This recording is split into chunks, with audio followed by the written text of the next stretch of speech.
오늘 우리 함께 살펴볼 하나님의 말씀은 마태복음 1장 1절입니다. 우리 천천히 함께 읽겠습니다. 아브라함과 다윗의 자손 예수 그리스도의 계보라. 아멘.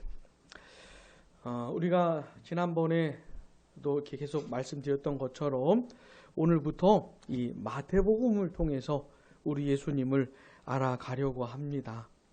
예수님이 어떤 분이시고 예수님이 하신 일들이 뭔지, 또 우리에게 하시는 말씀이 뭔지, 이런 내용들을 살펴보려고 하는데, 성령께서 역사해 주시기를 꼭 기도해 주시기를 바랍니다. 그래서 우리가 지난 시간에 나눴던 것처럼 결국 목적은 뭐예요? 예수님을 알고 예수님을 만나는 데 있습니다. 그래서 그 예수님으로 인하여서 어떻게 해요? 크게 놀라고 크게 충격을 받고 그 예수님을 사랑하게 되고 예수님을 따라가게 되는 그런 일들이 있기를 바라면서 이렇게 마태복음을 살펴보려고 합니다. 자, 우리 친구들 목사님 한번 봅시다. 자, 제일 힘이 넘쳐야 하는 나이일 텐데 이 메가리가 하나도 없는지 우리 젊은 친구들이. 네? 자, 마태복음은 이렇게 시작합니다. 아브라함과 다윗의 자손 예수 그리스도의 계보라. 자, 마태복음 1장 1절을 외우듯이 우리 한번 안 보고 한번 해보십시다. 시작. 아브라함과 다윗의 자손 예수 그리스도의 계보라. 아멘. 자, 여기 나오는 계보라는 말은 어떤 뜻이냐면 출생에 관한 기록이라는 뜻이에요. 출생에 관한 기록. 그러니까 아브라함의 자손으로 그리고 다윗의 자손으로 오신 예수 그리스도의 출생에 관한 기록이다. 이런 뜻이에요. 그래서 우리가 다음 주에 보겠지만 2절부터 16절까지 예수님의 족보 이야기가 나오거든요. 제일 먼저 등장하는 사람이 누굽니까? 2절 보니까 아브라함이죠. 아브라함.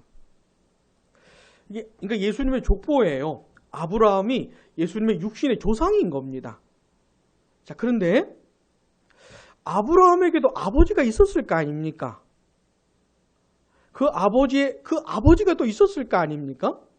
자, 이 아브라함의 아버지 이름이 뭐예요?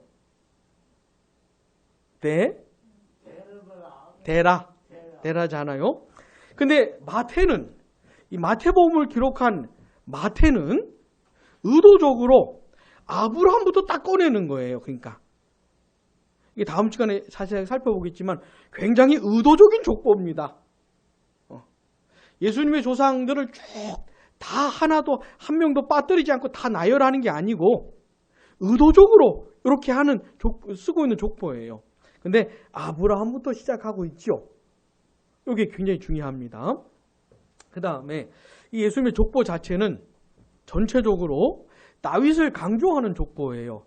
의도적으로 아주. 그러니까 이 마태가 이 족보를 통해 말하고 싶은 내용이 있는 것이에요. 자, 누굴 강조한다고요? 다윗.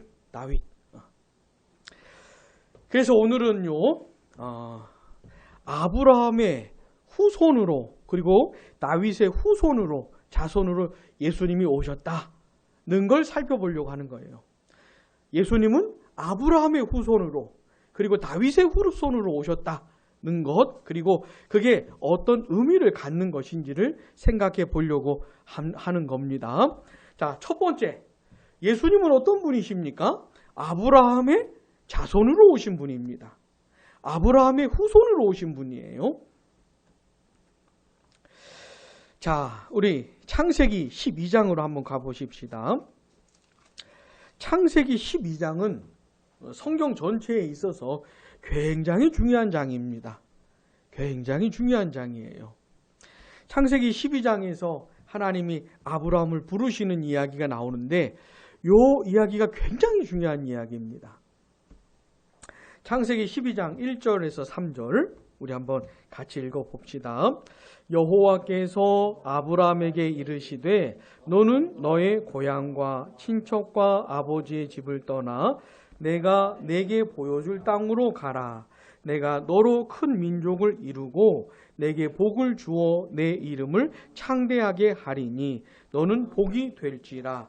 너를 축복하는 자에게는 내가 복을 내리고 너를 저주하는 자에게는 내가 저주하리니 땅의 모든 족속이 너로 말미암아 복을 얻을 것이라 하신지라. 아멘. 자, 1절에 나오는 아브라함이 에게 나중에 하나님이 아브라함이라는 이름을 주세요. 그래서 보통 우리는 아브라함으로 알고 있는 사람이 여기에는 아브람으로 나오는 것이에요. 자, 근데 하나님께서 아브라함을 부르시면서 이제 하나님이 아브라함을 자기 백성으로 삼으시려고 이렇게 부르시는 거예요. 부르시면서 대단한 놀라운 약속을 해주고 계십니다. 근데 이 대목이 아주 중요한 대목이에요. 성경적으로 볼 때. 왜냐하면 자, 간략하게 살펴보면 하나님이 사람을 처음에 만드셨을 때 선하게 만드셨지요. 하나님이 보시기에 심히 좋은 상태로 만드셨지요. 그러니까 하나도 문제가 없었어요, 사람은.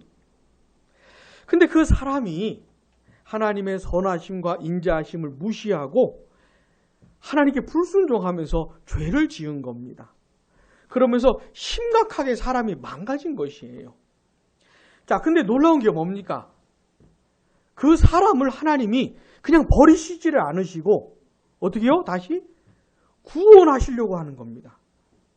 죄를 짓고 타락한 죄인들을 하나님이 구원하시겠다는 것이에요.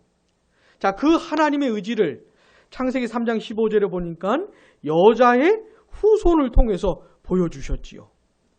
그 여자의 후손을 통해서 그들을 구원하시겠다고 하는 하나님의 의지를 드러내신 겁니다. 자, 그리고 이제 시간이 또 이제 세월이 흘러요. 그리고 노아 시대쯤 오니까 사람들이 어떤 상태가 되었습니까? 아주 갈 때까지 간 상태가 되었어요. 이 노아가 살았던 세상에 사람들의 죄악으로 가득해졌습니다. 사람들이 마음으로 생각하는 모든 계획이 어떻게 됐다 그랬어요? 항상 악했다 그랬죠. 그래가지고 하나님이 노아 시대를 어떻게 하십니까? 심판하시죠. 대홍수로 다 멸망시키시는 거예요. 근데 놀랍게도 다 끝을 내시는 게 아니고 무엇을 만들게 하십니까? 방주를 만들게 하시고 그 방주 안에 최소한의 그 인류와 이 피조물들을 보존할 수 있는 최소한의 그 숫자를 방주 안에 넣으셔요.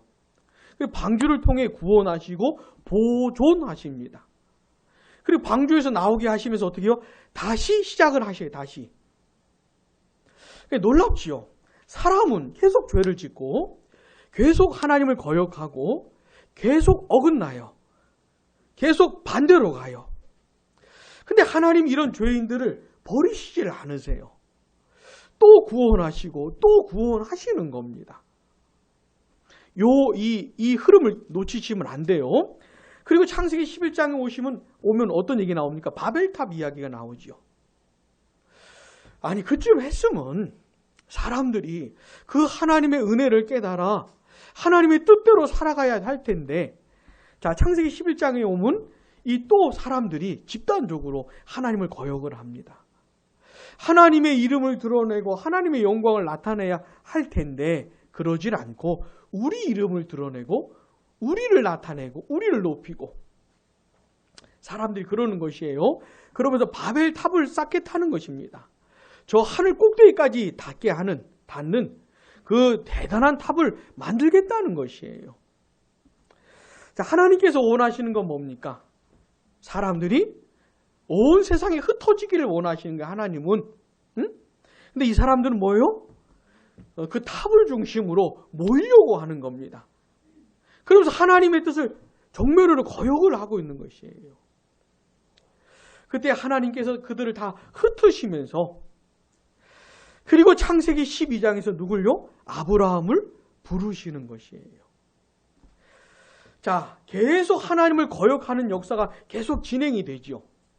근데 하나님은 그들을 버리지 않으시고 구원하시고 또 구원하시고 그리고는 창세기 12장에서 누굴 통해서요? 누굴 부르시면서? 아브라함을 부르시면서 이 구속의 역사, 구원의 역사를 본격적으로 시작하시겠다는 겁니다. 본격적으로. 그래서 창세기 12장이 그래서 중요한 거예요. 따라해 봅시다. 아브라함을 잊으면 안 돼요.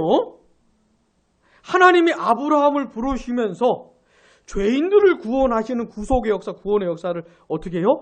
본격적으로 시작하시겠다는 겁니다. 그러니까 창세기 12장이 굉장히 중요한 대목이에요.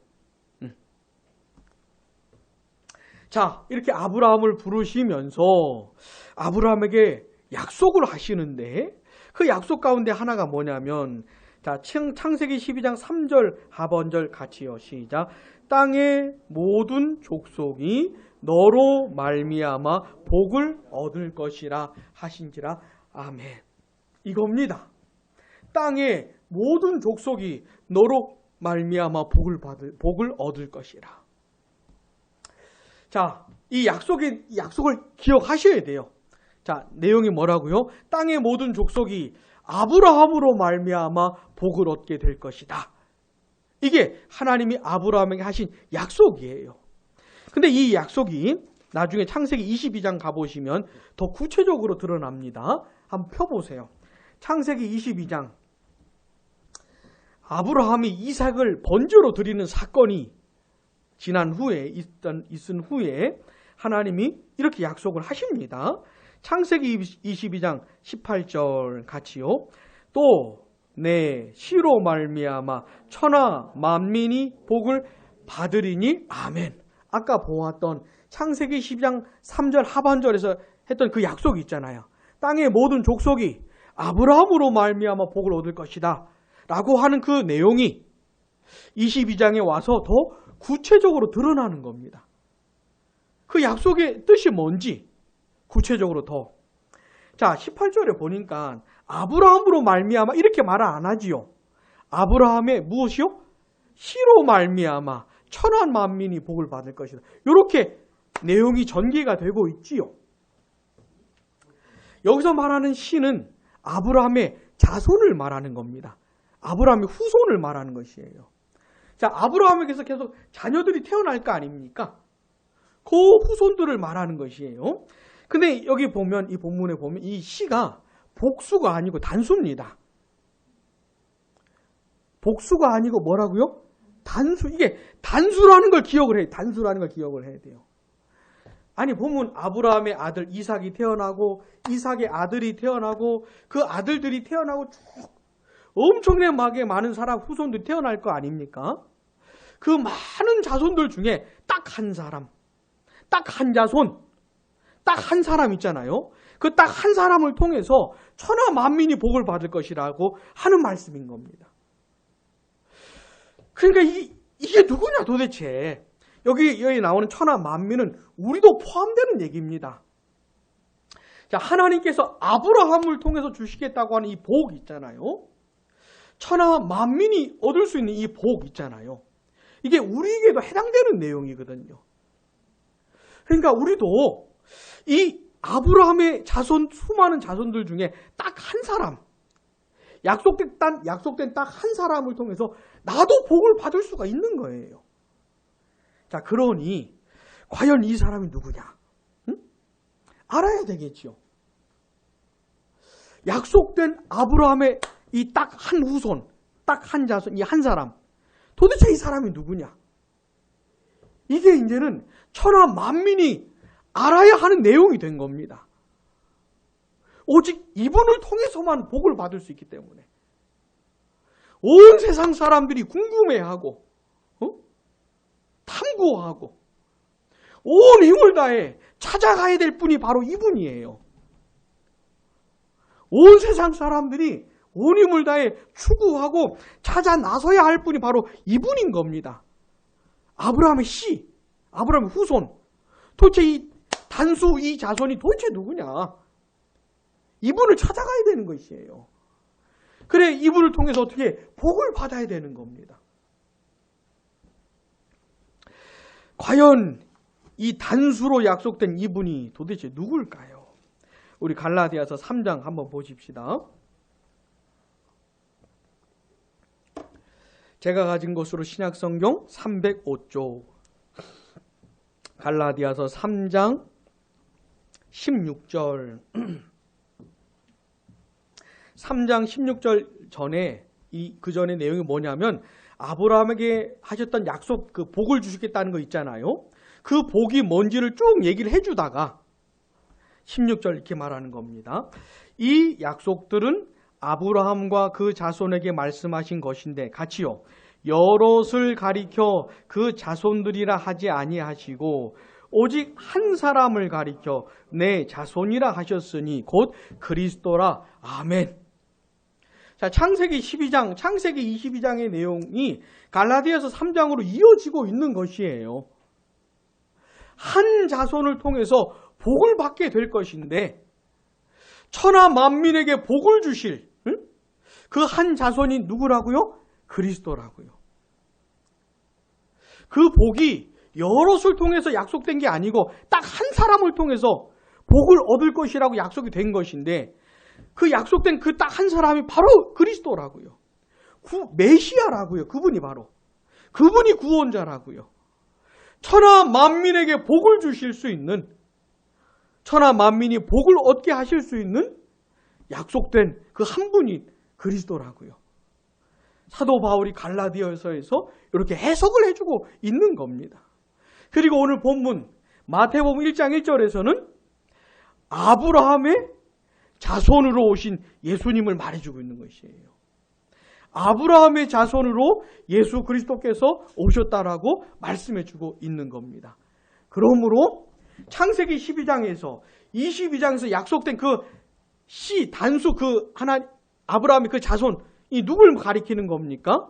우리 예수님을 가리키는 것이에요. 예수님을 가리키는 겁니다. 따라해 봅시다. 예수님은 아브라함의 자손으로 오신 분이다. 잊지 마세요. 예수님은 아브라함의 자손으로 오신 분이에요. 그냥 자손이 아니고 자손들 중에서 자손, 그 단수 자손, 천하 만민에게 복을 얻게 하실 수 있는 그 유일한 자손, 그 메시아 그리스도로 오신 분이 바로 우리 예수님이신 것이에요.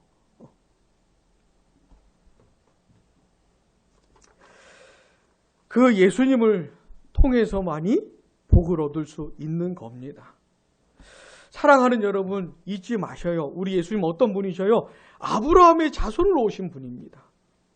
우리 같은 유대인이 아닌 우리 같은 이방인들에게도 복을 얻게 하실 수 있는, 우리뿐만이 아니고 땅의 모든 족속, 마지막 미전도 종족에 이르기까지 복을 얻게 하실 수 있는 분이 우리 예수님이셔요. 그래서 그분이 아브라함의 자손으로 오신 겁니다. 자, 그렇다면 우리 예수님이 주시는 그 복이라는 게 뭘까요? 무슨 복일까요? 갈라디아서 3장 8절 9절 같이요. 시작. 또 하나님이 이방을 믿음으로 말미암아 의로 정하실 것을 성경이 미리 알고 먼저 아브라함에게 복음을 전하되 모든 이방인이 너로 말미암아 복을 받으리라 하였느니라. 아멘. 자, 모든 이방인이 너로 말미암아 복을 받으리라. 이게 창세기 12장 3절 하반절, 땅의 모든 족속이 너로 말미암아 복을 얻을 것이라. 바로 그 구절입니다. 그러니까 하나님께서 아브라함에게 약속을 하셨잖아요. 이게 아브라함에게 복음을 전해주신 거라는 거예요. 복음을 전해준 거라는 거예요. 자, 9절도 같이요. 그러므로 믿음으로 말미암은 자는 믿음이 있는 아브라함과 함께 복을 받느니라. 아멘. 예수님을 믿는 사람들은 어떻게 해요? 아브라함께 복을 받은 사람이라고 하는 것인데 그 복이 뭐냐면 8절 상반절에 나오는 겁니다. 믿음으로 말미암아 의로 정하실 것. 이게 복이라는 거예요. 믿음으로 말미암아 의로 정하실 것. 자, 우리 지난주 벨기 신앙고백 공부했지요? 네 글자. 자, 갈라디아서 3장 8절 상반절을 네 글자로 한번 뭐라 그래요? 믿음으로 말미암아 의로 정하실 것. 이걸 네 글자로 하면 이신칭의. 이게 복이라는 것이에요. 자, 예수 그리스도로, 예수님으로 말미암아 천하 만민이 받게 되는 그 복이 뭡니까? 의롭다함을 받는 복이라는 것이에요.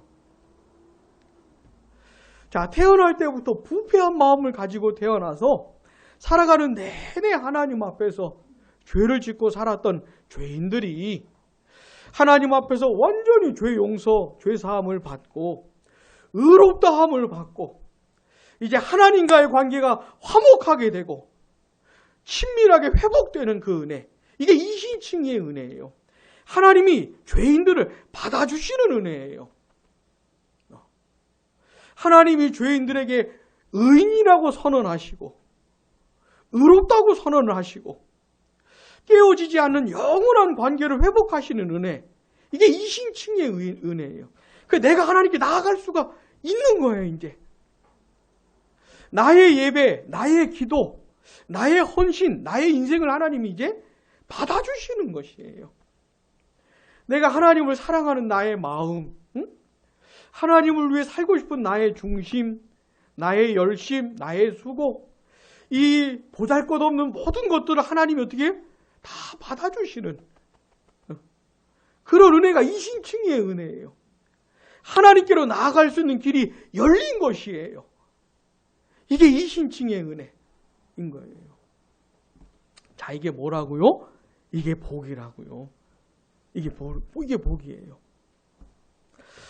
또 하나 복의 내용이 뭐냐면 갈라디아 3장 14절 보시면 이는 그리스도 예수 안에서 아브라함의 복이 이방인에게 미치게 하고 또 같이요 우리로 하여금 믿음으로 말미암아 성령의 약속을 받게 하려 함이라. 아멘. 믿음으로 말미암아 성령의 약속을 받는 게 뭐냐면 예수님을 진짜 믿는 자들에게 성령을 선물로 주시는 걸 말하는 것이에요. 성령을 선물로 주시는 걸 말하는 거예요. 이게 복이에요. 이게 복이에요. 자, 누구든지 진짜 예수님을 믿게 되면 성령을 선물로 받습니다. 성령이 이제 내 안에 사세요. 내 안에 거하세요. 이제 성령께서 나를 가르치시고 나를 깨우치시고 나를 꾸짖으시고 나를 책망하시고 나를 위로하시고 나를 격려하시고 나를 일으켜 세우시고 성령의 감동과 감화를 따라 살게 하시고 성령이 내 안에서 이제 그런 일을 하시는 거예요. 이게 뭐라고요? 이게 복이라는 거예요. 이게 복.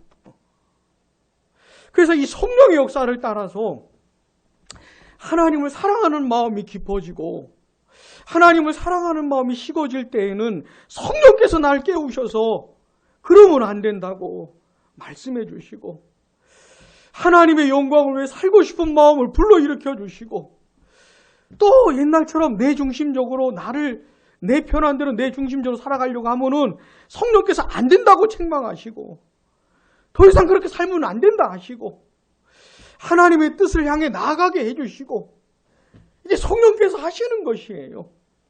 성령께서 나를 깨우셔요. 나를 살려주세요.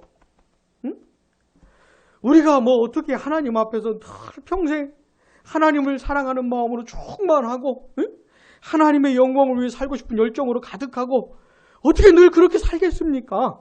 근데 성령께서 자꾸 두드리시는 거예요. 그러면 안 된다고. 그래 살면 안 된다고 성령께서 자꾸 두드리시고 가르쳐 주시는 거예요. 물론 성령을 보이시는 게 아니지만 눈에 보이는 게 아니지만 내 속에 그런 역사가 있어요. 내가 성령을 보는 건 아니지만 경험적으로 알게 되는 것이에요. 이거를. 성령께서 그렇게 역사하셔요. 이게 예수님으로 말미암아 천하 만민이 받는 복이에요. 아니 누가 그렇게 그런 인생을 살 수 있겠어요? 그냥 이 땅에 태어나서 잘 먹고 잘 살고 행복하고 건강하고 돈 많이 벌고 출세하고 자기 이름이 높아지고 업적을 남기고 뭐는 보통 이런 거 원하면서 살잖아요. 응? 그런 게 인생이라고 생각하면서 사는 거 아닙니까? 근데 예수님으로 말미암아 복을 받은 사람들은 그런 인생이 아닌 것이에요. 그렇게 살기가 어려워요. 성령께서 그렇게 내버려 두질 않으세요. 자꾸 역사하셔요. 이게 뭐라고요? 이게 복이라고요. 이게 복이라고요. 이것이 아브라함의 자손으로 오신 예수님을 통해서 받는 복인 것이에요. 그래서 오늘 본문 1장, 마태복음 1장 1절에서는 예수님이 아브라함의 자손으로 오셨다고 말씀을 해주고 있는 겁니다. 자, 두 번째, 예수님은 누구의 자손으로 오셨습니까? 다윗의 자손으로 오셨어요. 다윗의 자손으로. 자, 우리 사무엘하 7장을 가보십시다. 사무엘하 7장.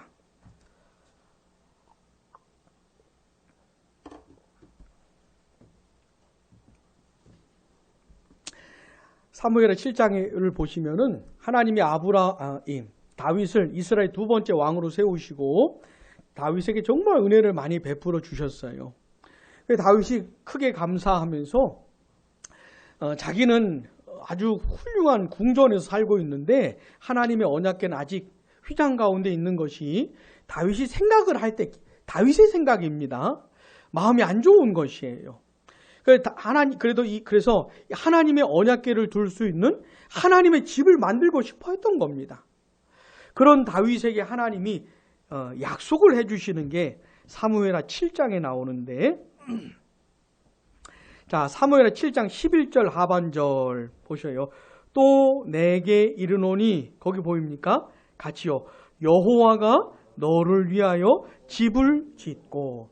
하나님이 다윗에게 하신 약속입니다. 다윗을 위해서 집을 지어주겠다는 말은 뭐냐면 이런 집을 만들어주겠다는 말이 아니고 다윗의 왕조 있잖아요. 다윗부터 시작되는 그 아들과 아들들로 이어지는 다윗의 왕조를 세워주겠다는 말입니다. 자, 다윗 전에 이스라엘 왕이 누구였어요? 사울이었죠. 사울은 그냥 사울 대에서 끊겼잖아요. 근데 다윗은 그 아들과 아들들에게로 이어지게 해주겠다 이 말입니다. 다윗의 왕조를 세워주겠다는 것이에요. 자, 12절. 내 수완이 차서 내 조상들과 함께 누울 때 같이요. 내가 내 몸에서 내 씨를 내 뒤에 세워 그의 나라를 견고하게 하리라. 여기도 보니까 또 뭐가 나와요? 씨가 나와요. 씨가. 이 씨도 똑같이 자손을 말하는 것이에요. 자, 다윗에게서 태어날 그 다윗의 자손을 통해서 다윗의 나라를 견고하게 해주겠다고 약속을 해주는 겁니다. 13절 같이요. 그는 내 이름을 위하여 집을 건축할 것이요. 나는 그의 나라 왕위를 영원히 견고하게 하리라. 자, 집을 건축할 것이요 라고 하니까 누가 생각이 납니까? 솔로몬이 생각이 나죠. 솔로몬이 하나님의 성전인 하나님이 지었던 예루살렘 성전을 짓잖아요. 자, 14절 15절도 같이요. 나는 그에게 아버지가 되고 그는 내게 아들이 되리니 그가 만일 죄를 범하면 내가 사람의 매와 인생의 채찍으로 징계하려니와 내가 내 앞에서 물러나게 한 사울에게서 내 은총을 빼앗은 것처럼 그에게서 빼앗지는 아니하리라. 이렇게 보니까 다윗의 자손을 통해서 이런 내용들이 이루어질 거라고 지금 약속을 하는데, 보니까 다윗의 후손이었던 자손이었던 솔로몬을 통해서, 그리고 또 그 후손들을 통해서 어느 정도 이루어진 내용도 있고, 그리고 그들에게서는 볼 수 없는 내용도 있는 것이에요.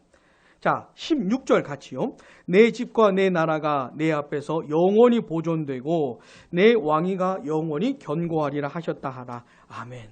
하나님이 다윗에게 하신 약속의 내용을 보니까 솔로몬을 통해서는 예루살렘 성전이 지어지잖아요. 하나님의 집이 건축이 되잖아요. 약속이 성취가 된 겁니다. 그리고 또 이 다윗의 자손들이 죄를 지었을 때에도 하나님이 사울에게서처럼 아주 그냥 그렇게 하나님의 은총을 빼앗지는 않을 거라는 겁니다.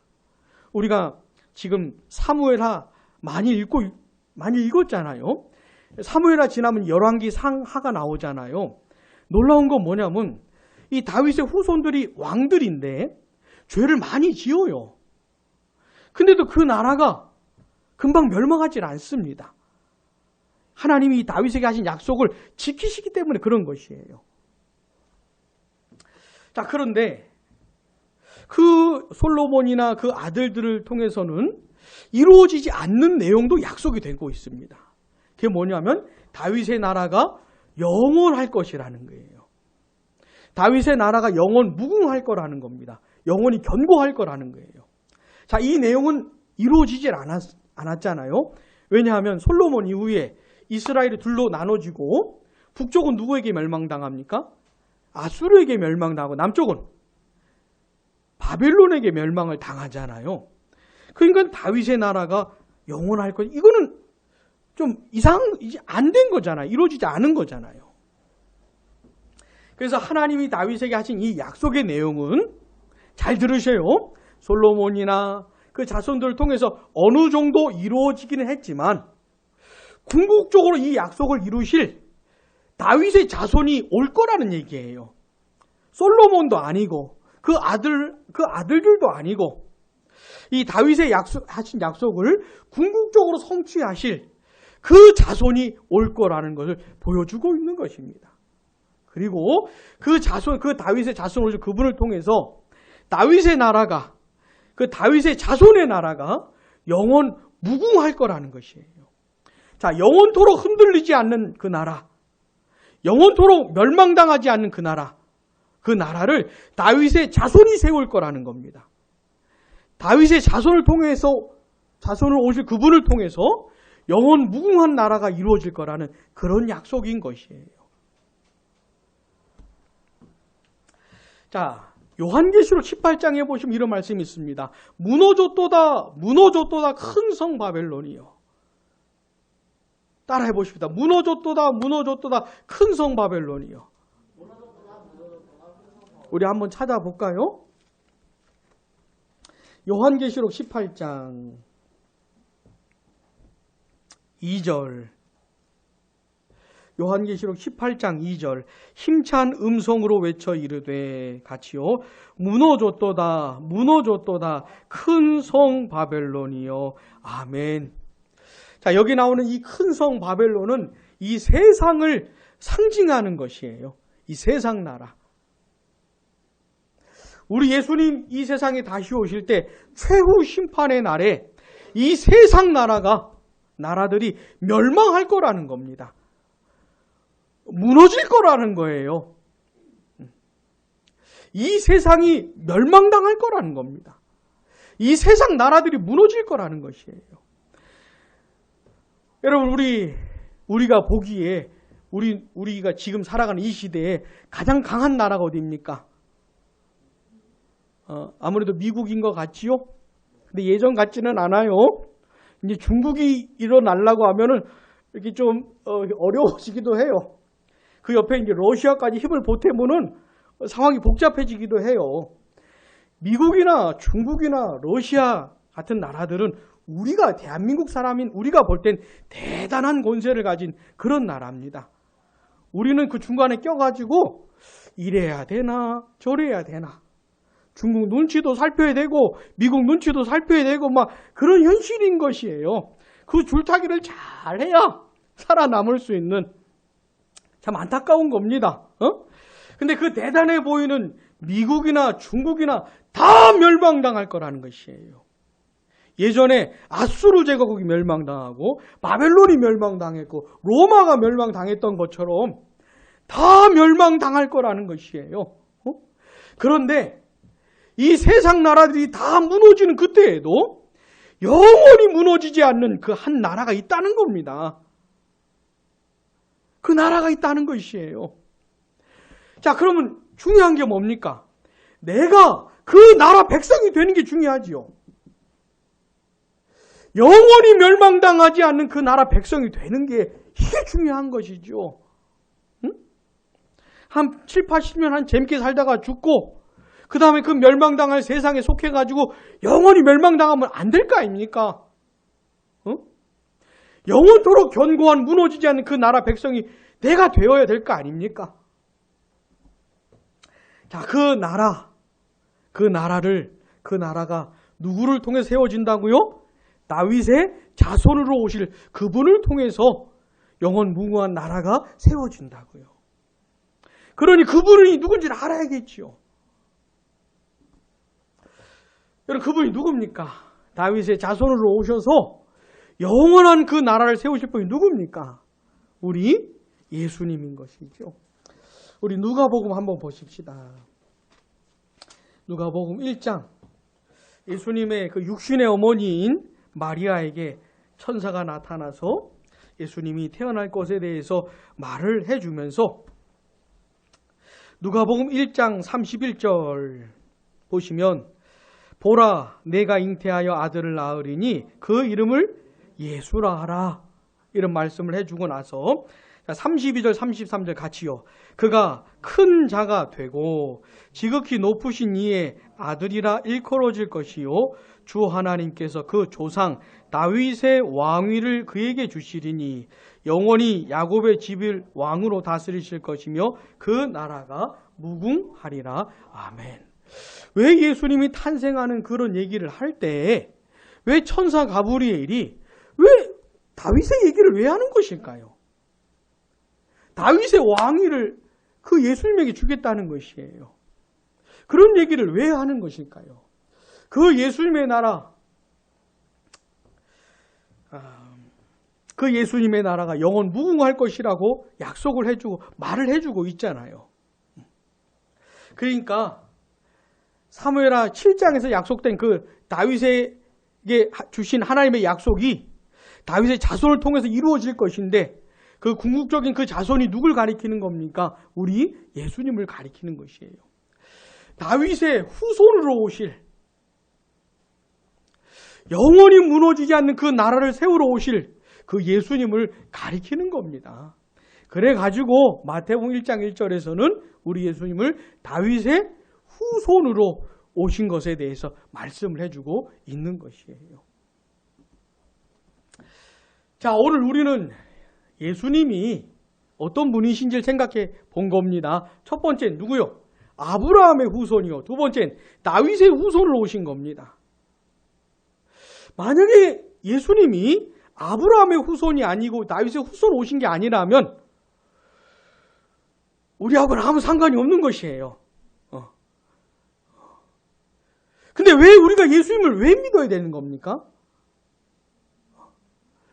왜 예수님을 붙들어야 하는 겁니까? 그분이 아브라함의 후손으로 오셨기 때문에, 다윗의 후손으로 오셨기 때문에, 약속된 그 씨이기 때문에, 그 자손이기 때문에 우리가 예수님을 믿는 것이에요. 사랑하는 여러분, 멸망당하고 싶지 않습니까? 저 영원한 지옥에 가고 싶지 않습니까? 영원한 지옥에 떨어지지 않고 싶습니까? 영원한 지옥이 아니라 하나님 나라의 백성이 되고 싶습니까? 하나님의 심판과 진노와 형벌과 그 무시무시한 고통을 영원토록 받게 되는 그 지옥이 아니라 영원토록 무너지지 않는 그 하나님의 나라, 예수님의 나라에 가고 싶습니까? 그렇다면 다윗의 자손으로 오신 분을 받아들이시기 바랍니다. 그 예수님을 마음으로 모시길 바랍니다. 응?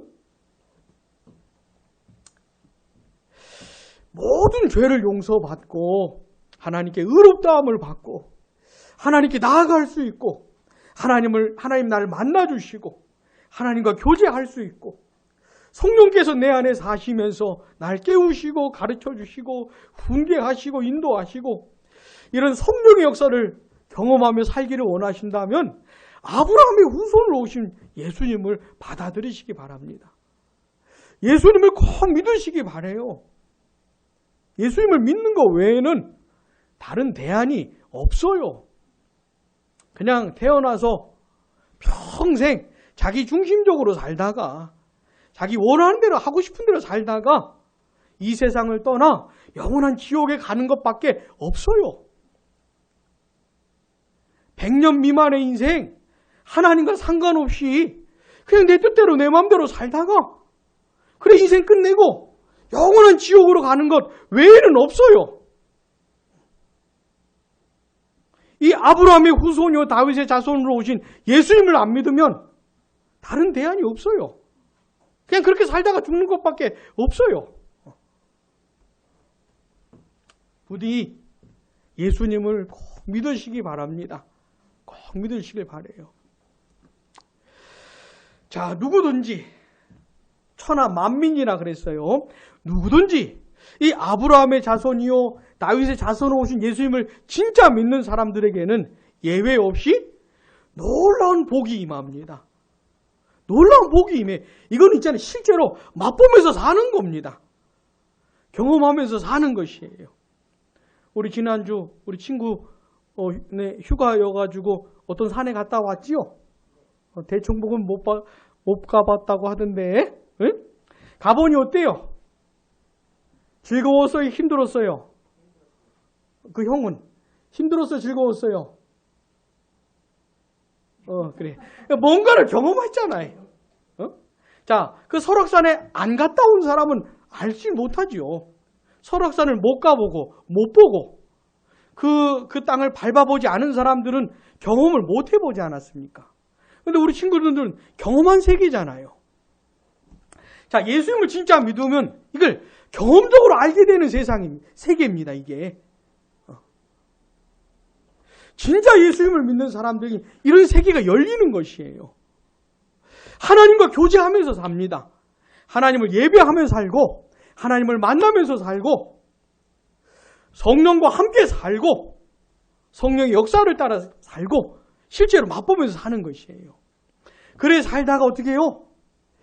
물론 이 세상에 있을 때부터 영원히 무너지지 않는 예수님의 나라 백성이 되는 겁니다. 그 나라 백성 사는 것이에요. 그리고 이 세상 나라가 멸망당할 때 영원히 무너지지 않는 그 예수님의 나라 백성으로 그 나라의 영광을 정말 극치로 경험을 하면서 살게 될 겁니다.